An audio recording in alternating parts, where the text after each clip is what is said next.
Welcome back. So in this video I'm going to be showing you how to crop video in Capcut PC.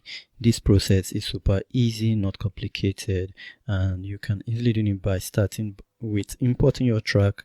Like we have this track already. The next thing you want to do is to come over here and it says crop ratio. Okay, so you want to do this, you want to crop it. You have to follow these dots. Either you press on your left mouse click button and move it to this side and position it where you want it to be. If that's how you want it, you can do that and just position it somewhere like this.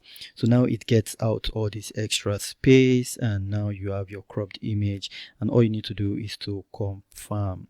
Okay, once you hit confirm, as you can see, it has cut out all this extra space and made it smaller. As you can see now, it's cropped out and we just have the middle part going.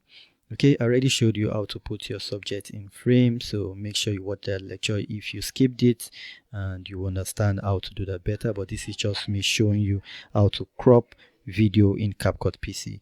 Have a wonderful day. Stay blessed. David loves you.